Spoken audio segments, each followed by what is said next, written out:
Magandang buhay! Samahan niyo po akong awitan at sambahin ng ating Panginoon. Let me read from Psalms 57 verses 9 and 10. Sabi po dito, ako'y magpapasalamat sa iyo, O Panginoon. Sa gitna ng mga bayan, ako'y aawit sa iyo ng mga pagpupuri sa gitna ng mga bansa, sapagkat ang iyong kagandahang loob ay dakila hanggang sa mga langit at ang iyong katotohanan hanggang sa mga alapaa. Purihin po natin ang Panginoon.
Sadyang kay buti ng ating Panginoon, magtatapat sa habang panahon.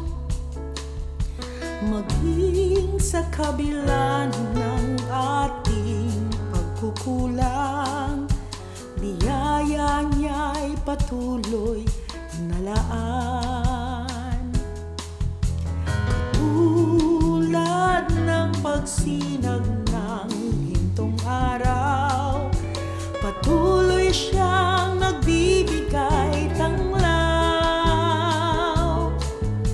Kaya't sa puso ko't damdamin, katapatan niya'y aking pupurihin.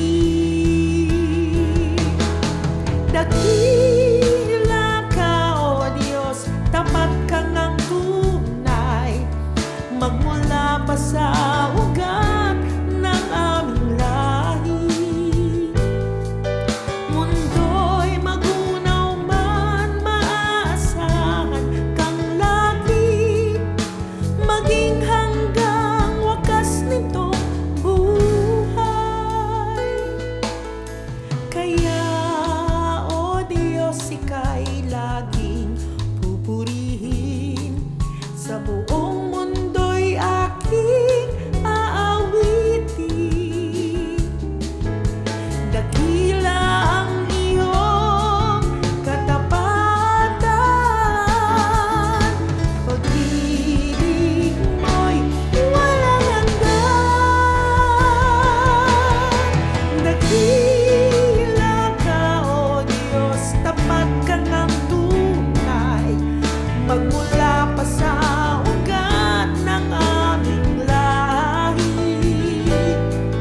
Mundo'y magunaw man, maaasahan kang lagi, maging hanggang wakas nitong buhay.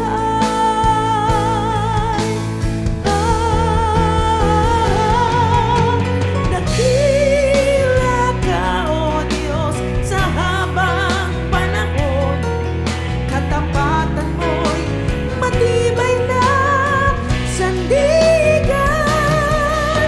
Sa bawat bighati, tagumpay man ay naroon, daluyan ng pag-asa kung kailang ay hinahon.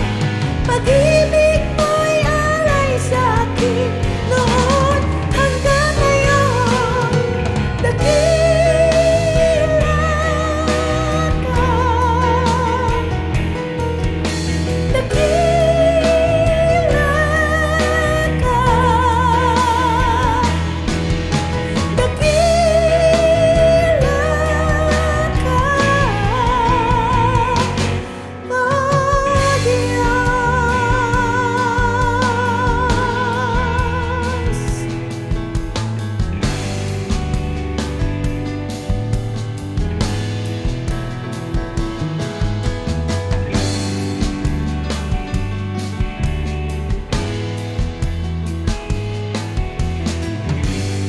Opo, Panginoon, dakila ka, tapat ka, Panginoon, sa aming mga buhay, mula noon hanggang sa ngayon, Panginoon God. Ama, ikaw po yung niluluwalhati namin sa oras na ito. Ikaw ang patuloy, God, na kumausap sa iyong mga anak.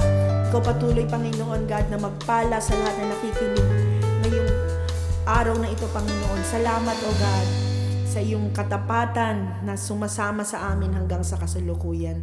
Pinupuri ka namin, sinasamba ka namin sa pangalan ni Jesus. Amen.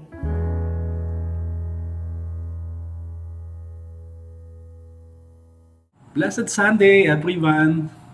May the rich mercy and grace of the Lord Jesus Christ be with you all. Unti-unti na pong bumababa ang status ng quarantine at malapit na po tayong makapag-fellowship muli sa loob ng church. Oh, praise God. And I believe, sabik na po kayo. At God willing, mag-start po tayo ng service by next month sa first Sunday of July. So please, include nyo po yan sa inyong mga prayers and see you soon sa church. And marami pong professionals ang naging professionals dahil sa kanilang hard work. Sila po ay nagpagal, nagpuyat, nag-aral na mabuti nagsumikap. But whoever you are now, ano man ang iyong profesyon, ano man ang iyong degree, ano man ang iyong career, ano man ang iyong narating, ano man ang iyong estado sa buhay, it's by the grace of God.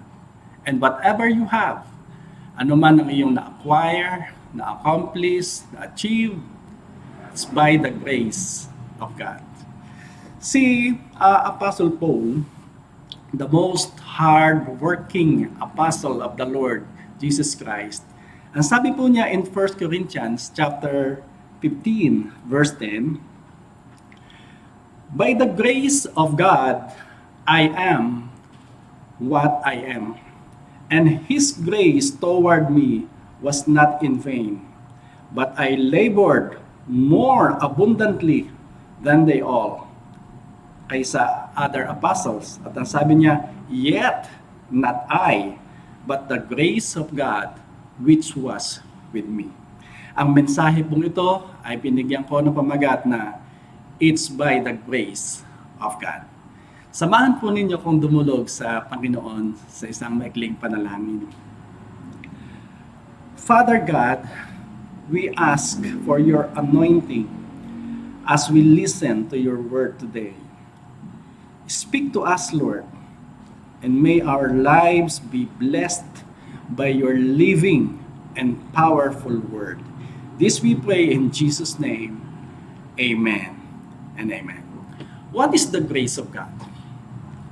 To illustrate, kapag po ang isang tao ay nagtrabaho sa loob ng isang araw, let's say 8 hours a day, at pagkatapos siya po ay binayaran ayon sa kanyang oras ng pinagtrabahuhan. Ang tawag po do sa kanya, binigay sa kanya, ito ay bayad, ito ay or sweldo. Subalit kapag ang isang tao ay nakipag-compete, sumali sa isang competition o paligsahan at siya ay nanalo, so yung gantimpala na pinagkaloob sa kanya, ang tawag doon, yes, gantimpala or premyo or prize. O kaya naman kapag ang isang tao ay nabigyan ng recognition dahil sa kanyang high achievements or long service, ang tawag naman po sa iginawad po sa kanya ay award. Subalit kapag ang isang tao ay walang kakayanan na magtrabaho and then sumali sa paligsahan at hindi naman nanalo, o kaya naman ay hindi siya deserving sa anumang award at siya ay pinagkalooban ng gantimpala, yun po ang magandang picture or good example of the grace of God. Para mas maunawaan pa natin ito, let's look at the difference between the two great blessings of God toward us. Ito po yung mercy and grace of God. Pwede bang pakisabi mo, mercy and grace? Ano ba yung mercy of God? It withholds the punishment we deserve. Yung dapat kang parusahan dahil sa kasalanan mong ginawa, pero hindi ka pinarusahan, that's mercy. Yun po yung habag ng Diyos. And how many times na ito po ay nangyari sa atin? Siguro a lot of times, di po ba? Yung alam mong may kasalanan kang nagawa, pero walang masamang nangyari sa'yo, ito yung naaabuso ng ibang tao. Dahil wala namang masamang nangyari, ay inuulit-ulit nilang gawin. Maring naisip nila na, uy, nakakalusot sa Diyos, okay lang sa Diyos, no? Hindi pinansin ng Diyos, hindi okay lang yun sa Diyos. Ang dahilan ay dahil kinahabagan ka ng Diyos. Yung nagkasala ka na nga, mali na nga ang ginawa mo, then may pagpapala pang dumating sa'yo. Nakaranas ka naman ng ganon, and I believe, madalas din tayo makaranas ng ganon. At yun po ang tinatawag na grace of God. Ito po ang mga nakapaloob sa grace of God. 3 bagay. Una, blessings. Pangalawa, kindness, and third, favor. So isa-isahin po natin, ano ba yung pag sinabing blessings? Ito yung mabubuting bagay na ipinagkakaloob sa atin ng Diyos kahit wala tayong ginawa.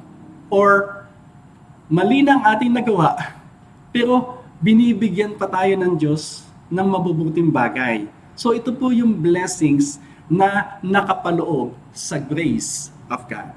Ang pangalawa, yung kindness. To illustrate, in the Old Testament, in 2 Samuel chapter 9, beginning in verse 3, dito po si King David ay naghahari sa mga Israelita. And then, naalala po niya ang sambahayan ni King Saul.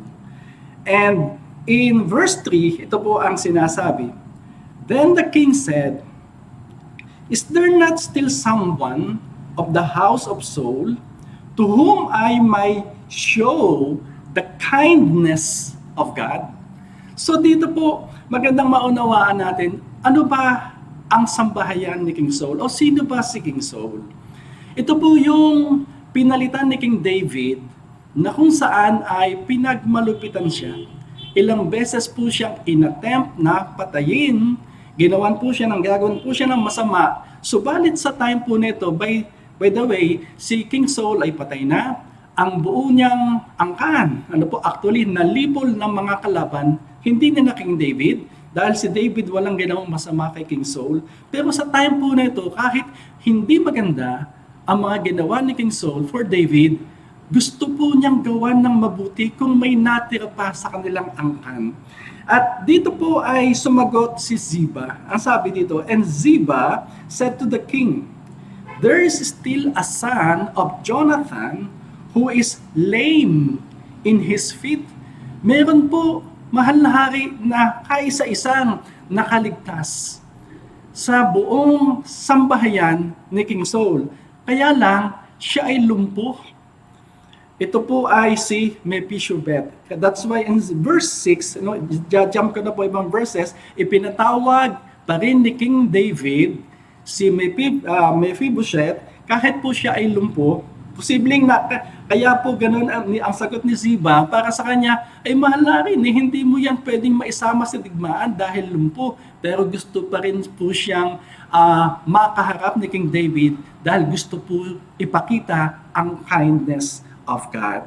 That's why in verse 6 it says, Now, when Mephibosheth, the son of Jonathan, the son of Saul, had come to David, he fell on his face and prostrate himself. Then David said, Mephibosheth? And he answered, Here is your servant. Sa palagay mo, ano kaya ang damdamin o kaisipan ni Mephibosheth by the time? Posibleng siya ay takot, posibleng naiisip niya na baka siya ang gantihan, gawin siya ng hindi maganda ng hari dahil alam niya ang ginawa ng kanyang lolo na si King Saul para kay David. Alam niya na hindi magaganda o gustong patayin ni King Saul si David at itong time ito siya ay nakaharap sa hari bilang representative ni King Saul at ng kanyang sambahayan. Pero kaagad sumagot po si King David in verse 7, it says, Do not fear, for I will surely show you kindness for Jonathan, your father's sake, and will restore to you all the land of Saul, your grandfather, and you shall eat bread at my table continually. At yun nga po ang ginawa ni King David sa mga susunod na verses na kung saan ay yung dating mga lupain ni King Saul, ito po ay ipinagkaloob kay Mephibosheth. And also, siya po ay pinatira na ng hari sa kanyang palasyo at doon sa hapagkainan tuwing kakain ng hari kasama si Mephibosheth. Now, tingnan po natin, galing po si Mephibosheth sa angkan na kung saan ay gustong gumawa ng masama kay King David. Pero nang pumasok po ang kindness, at yung pong kindness na ito ang nakapaloob doon sa grace na pagpala po si Mephibosheth. Now, in application, yan po ang ginagawa ng Diyos sa atin. We do not deserve sa kanyang mga blessings because of our disobedience, transgressions, and sins, but He continually shows us His kindness. It's because of His grace. So yun po yung grace ng Lord. My blessings, my kindness. And third, na nakapaloob sa grace is the favor or favor of God. In Exodus chapter 12, ito po yung account na kung saan after 400 years ng slavery ng mga Israelites sa Egypt, sila po ay about to ilabas na po doon sa Egypt sa panguna ni Moses. Diba? Pinipigilan po sila ng Pharaoh or ng King of Egypt. Ayaw po silang payagang makaalis. Subalit, dahil po sa dami na ng miracles na nag-manifest sa Egypt sa magitan ni Moses through the power of God, na po marami pong salot ang nag-manifest po doon hanggang sa kahuli-hulihan na matay ang lahat ng panganay ng mga Egyptians simula sa panganay ng hari. That's why nakita ng hari na hindi na si Moses ang gumagawa nito, kamay na ng Diyos ang gumagawa. So pinayagan na po ang mga Israelita na makalabas ng Egypt. Okay? At bago sila lumabas, ang bilin ng Panginoon, bago kayo umalis, humingi kayo sa mga Egyptians kung ano ang inyong magustuhan. At ito nga po ang sabi ng Exodus chapter 12 verse 36, and the Lord had given the people favor. Ang kanyang bayang Israel ay pinagkalooban ng Diyos ng favor in the sight of the Egyptians so that they granted them whatever they requested. Thus, they plundered the Egyptians. Wow, ito po yung naganap na kung saan ay ang mga Israelita nang una pinaghihigpitan sila, pinagmamalupitan ng mga Egyptians. Pero ng time po nito, halos itaboy na po sila, papaalis ng mga Egyptians dahil nga po sa salot na dumating po sa kanila. And now, ano po ang sabi po dito? Ang ginawa ng mga Israelita, humingi sila sa mga Egyptians kung ano ang kanilang magustuhan, ginto, pilak, mga magagandang damit, anything na magustuhan nila. At ang sabi po ng salita ng Lord, walang tanggi. Ipinagkaloob ng mga Egyptians. At ano po nangyari? Pag-alis ng mga Israelites, nalimasan nila ng kayamanan ang buong Egypto. Now, ano ibig sabihin nito? In Proverbs chapter 13, by the way, tignan po muna natin in verse 22. Sabi po ng salita ng Panginoon, good people leave an inheritance to their grandchildren, but the sinner's wealth passes to the godly. Sa ibang version, yun daw pong kayamanan ng mga masasama o makasalanan ay ini-store for the righteous. That's why ang sabi po ng Bible, huwag niyong kainggitan ang masasama, bagamat sila'y yumayaman sa pagkakahit sa masamang paraan. Bakit? Ang sabi po ng salita ng Panginoon, the sinner's wealth passes to the godly. Babang yung masasamang tao, ayan, nag-iipon lang sila. Iipon lang sila ng ipon. Pero hindi nila alam, pagdating ng huling panahon, pagdating ng time ng Panginoon, yung inipon nila, ipagkakalob yun sa mga taong matuwid. So pag ang favor ng Diyos ay bumaba sa iyo, mamamangha ka sa pagpapalang ibibigay ng Diyos sa iyo. This is the grace of God. Blessings, kindness, and favor. Tingnan po muna natin sa story po ni na Adam and Eve. Nung sila'y magkasala, hindi sila pinuksa ng Diyos. That's mercy. And ano po ang sunod na nangyari? Hindi sila pinabayaan ng Diyos sa kanilang kalagayan. God provided them clothing from animal skin to cover their nakedness. And that's grace. Genesis chapter 3 verse 21, it says, and the Lord God made clothing from animals or from animal skins for Adam and his wife. Ang Diyos po mismo ang gumawa ng kasuotan, no, buhat sa balat ng mga hayop, at ito ay ginawa ng Diyos na damit para kina Adan at Eva. Now, balik po tayo in application. We all deserve death. We all deserve punishment because of our sins, but God withheld it from us because of His mercy. Instead, His one and only Son, Jesus Christ, suffered for us. He paid the penalty of our sins and He gave us the right to become children of God. At yan po ang tinatawag na grace. Wow. Grace is we receive blessings we don't deserve.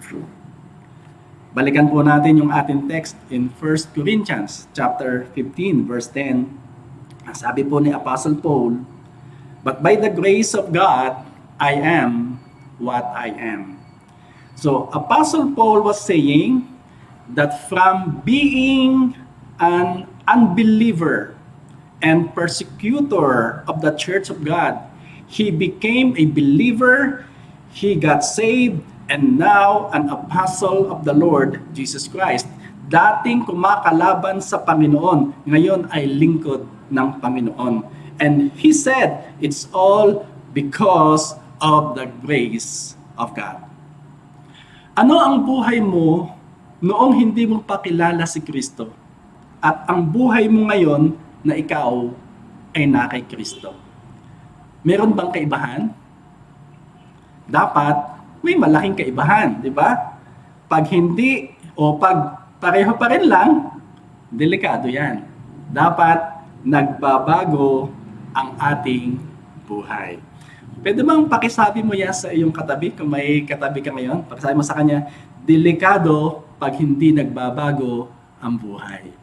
Ayan, dahil tayo na kay Kristo na, no? Iba na sa dating buhay. Kaya dapat yung buhay natin noon ay iba na ang buhay natin sa ngayon. Dahil tayo ay na kay Kristo. Biniyayaan tayo ng Diyos. No?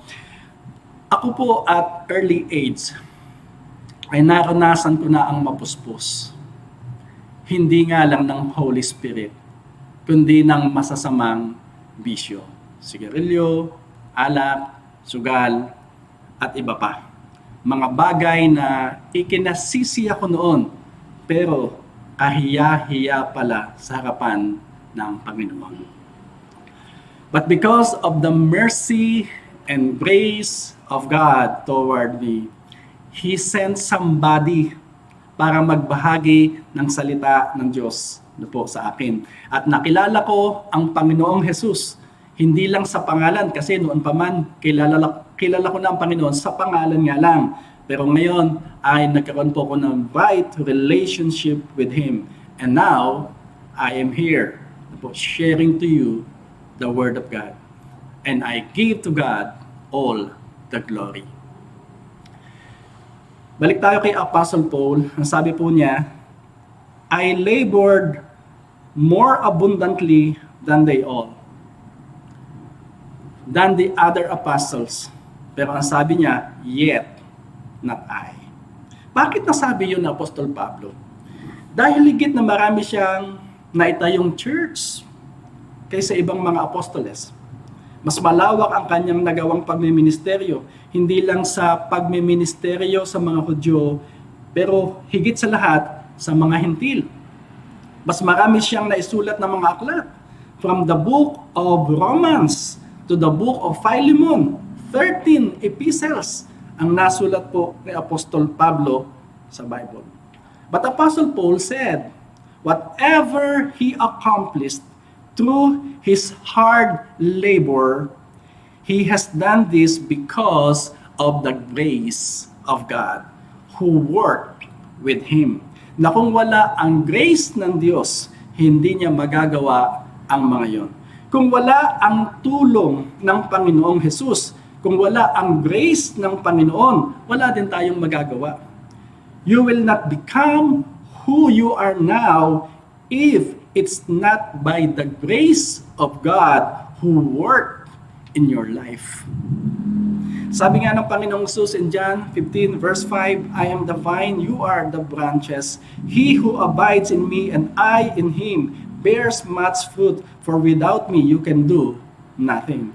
So ano mang pagsisikap natin, kung hindi tayo sasamahan ng Panginoong Jesus, kung wala ang kanyang tulong, hindi tayo magtatagumpay. But thanks be to God for the richness of His grace. He blesses us, He is kind to us, and He is favoring us. Hallelujah.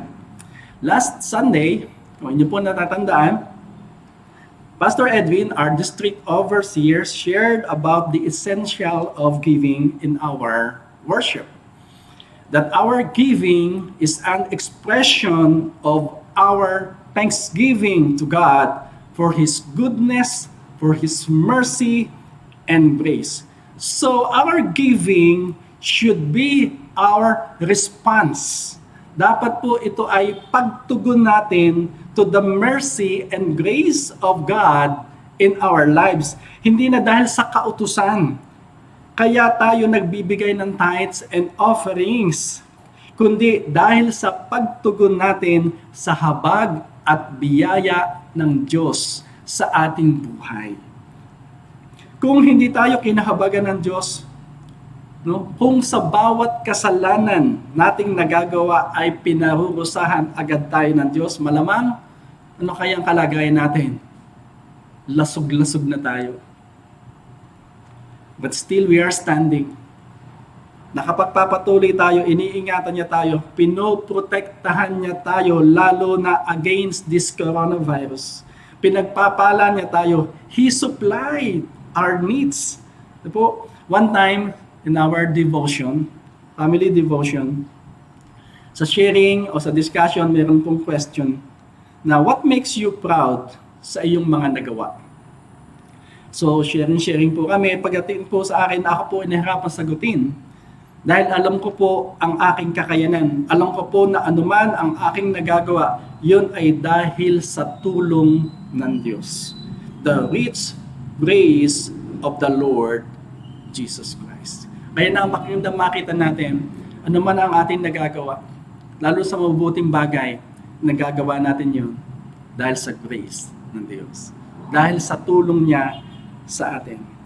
So, buhat po doon sa ating text, muli ang sabi ni Apostle Paul, balik tayo, sabi niya, His grace toward me was not in vain. Ano ang dapat nating gawin upang hindi mawalan ng kabuluhan ang grace ng Diyos sa atin? So ito po ay 3 letter S ang titingnan natin. Una, save the salvation that Jesus offers. Ano ibig sabihin nun? Don't waste it. Don't ignore it. Keep it. No?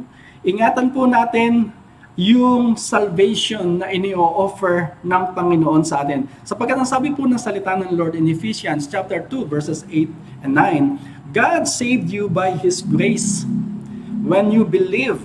And you can take credit for this. It is a gift of God. Salvation is not a reward for the good things we have done. So, none of us can boast about it. So, tayo na po'y naligtas dahil sa grace ng Diyos. At ang grace na yun ng Lord ay nag-activate sa atin when we believe the Lord Jesus Christ. So, grace is for everyone. Para po sa lahat ng tao. Subalit, ulitin ko po, nag-a-activate ang grace ng Lord sa isang tao kapag ang tao na yan ay sumampalataya sa Panginoong Jesus. Napakayaman, napakasagana po ng grace ng Diyos na ini-offer sa ating lahat, sa lahat po ng tao. Subalit ang makikinabang lang po dito ay kung sino ang tatanggap o sasampalataya sa ating Panginoong Jesucristo. So, save po natin yung kaligtasan na ini-offer po sa atin, ingatan po natin, huwag nating baliwalain. Ang gospel na ipinipreach po sa atin about the Lord Jesus Christ, ang salvation na libreng ipinagkakalob sa atin, marami pong tao pinabaliwala ang salita ng Diyos. Pinagtatawanan pang ibang nangangaral tungkol kay Kristo. Marami pong tao ang hindi napapahalagahan yung grace ng Lord na ipinagkakaloob niya. So napakalaga, ingatan po natin ito. Number 2, kailangan po natin set apart Jesus as the Lord in your heart. Ano po? In 1 Peter chapter 3 verse 15, ano po, it says, "But in your hearts set Christ apart as holy and acknowledge Him as Lord." Ano pang ibig sabihin dito na set apart Jesus as Lord in your heart? Napakahalaga po pala sa atin na ang grace ng Lord ay makita po natin na kumikilos sa ating buhay, at dahil po dito, gawin daw po natin na ang Panginoong Hesus Kristo, na po, sabi niyan, set apart Christ as holy and acknowledge Him as Lord of your life. As the Lord in your heart. Ibig sabihin sa i-honor natin ang Panginoong Hesus. Po, siya na nakatira sa puso po natin ay bigyan po natin ng marapat na paggalang bilang banal na Panginoon na nakatira sa ating buhay, bilang banal na Panginoon na ating pinaglilingkuran, bilang banal na Panginoon na pinagmumulan ng grace na ito ng Diyos. Set apart Jesus as Lord in your heart. Ulitin ko po yung sabi ito, acknowledge Him as Lord. Marami po kasing tao, even some Christians, mababaw ang pagtingin sa ating Panginoon. Pag sinabi kasing Lord, siya po yung master, siya po yung kung sa company, siya po yung boss, siya po yung nasusunod. Pero marami pa rin Christians ang nasusunod ay hindi si Jesus. Tinatawag ang Panginoon, Lord, Lord! Pero hindi naman siya ang nasusunod. Ang sinusunod pa rin ay ang kanilang sariling buhay. So set apart Jesus as Lord in your heart. Ito po yung pagpapahalaga natin sa grace ng Panginoon. And number 3 na S, third S ay serve the Lord Jesus Christ. Pakiramdam mo ba ay nanghihina ka na o parang gusto mo nang bumigay o gusto mo nang sumuko? Nahihirapan ka na ba? Si Apostle Paul, siya po ay may kahilingan sa Panginoon. 3 times na idinulog po niya ito in 2 Corinthians chapter 12 verses 7 to 9. Ang sabi po dito, even though I have received such wonderful revelations from God, so to keep me from becoming proud, I was given a thorn in my flesh, a messenger from Satan to torment me and keep me from becoming proud. So meron pong mga tinatawag na thorn in the flesh si Apostle Paul. Ang sabi po ng mga Bible scholars, ito po ay sakit sa kanyang katawan. Bakit po nasabing sakit sa katawan? Dahil madalas po sa pag-ministry po ni Apostle Paul, meron siyang isang alagad na kasama. Sino po ito? Si Luke. Siya po isang doktor, Dr. Luke. Yung pong sumulat ng isang gospel, alagad ng ating Panginoon. So, ang Lord ay nag-provide na makakasama ni Apostle Paul na laging tumitingin sa kanya, sa kanyang kondisyon ng kanyang katawan. Bakit? Maraming pinagaling si Apostle Paul ng mga may sakit at karamdaman. Napakaraming himala na nagawa sa magitan niya. Pero sa time nito, mayroon siyang hinihiling sa kanyang sarili na alisin ng Panginoon o pagaling ng Panginoon, pero hindi ginawa ng Panginoon dahil yun po ay inalaw ng Panginoon upang sa pamagitan noon, siya po ay hindi magmamalaki. So hindi dahil sa hindi tinutugon ng Lord ng kanyang prayer, may purpose ang Panginoon kahit hindi. Kaya kung bakit hindi pinagkaloob ang kanyang kahilingan. And then tuloy po natin ang verse 8. Ito po ang tugon, sabi niya, 3 different times, I begged the Lord to take it away. But in verse 9, each time He said, ito po sugot ng Panginoong Jesus, my grace is all you need. In other version, my grace is sufficient for you. My power works best in weakness. So now, I am glad to boast about my weaknesses, so that the power of Christ can work through me. So ito po si Apostle Paul. Tingnan po natin sa ating buhay ngayon. Kailangan mo ba ng strength? Kailangan mo ba ng healing? Kailangan mo ba ng provision? Kailangan mo ba ng forgiveness? Whatever you need, ang sabi po ng Hebrews chapter 4, verse 16.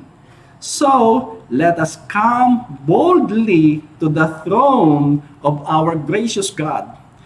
There we will receive His mercy and we will find grace to help us when we need it most.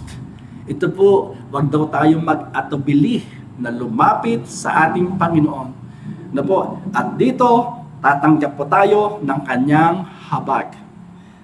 At matatanggap natin ang kanyang biyaya, mercy and grace na kailangan po natin.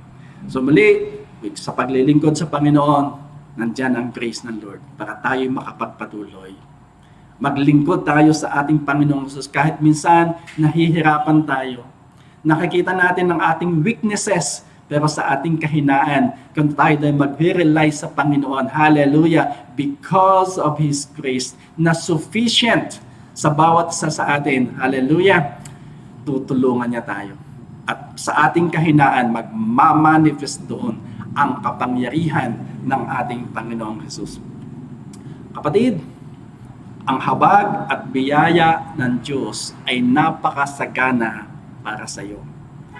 Sa anumang sitwasyon, ang iyong kalagayan o pinagdadaanan, si Jesus ay handang tumulong at ang tulong niya ay sapat sa pangangailangan mo.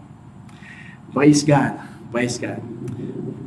Hinihiling ko po sa time po nito, sa message po nito ay ating mag-join po tayo sa isang panalangin. Sabasama po tayong manalangin ngayon. Aming Panginoon, kung sino man kami ngayon at kung ano man ang meron kami ngayon, ito po pala ay dahil sa inyong grace, dahil sa inyong biyaya, sa inyong tulong. Marami pong salamat at kami po ay iyong tulungan na tumugon ng matama sa masagana mong habag at biyaya sa aming buhay. Ito po ang aming panalangin sa pangalan ng iyong anak na si Jesus. Amen. Amen. Mga minamahal, marami pong salamat sa inyong time na inilaan sa pakikinig ng salita ng Diyos. Pagpalain po kayo ng Panginoong Jesus. And hinihiling ko po sa inyo ngayon na inyo pong ituon ang inyong kanang kamay sa screen at inyong tanggapin ang benediksyon. May the grace of our Lord Jesus Christ be with you all. Amen.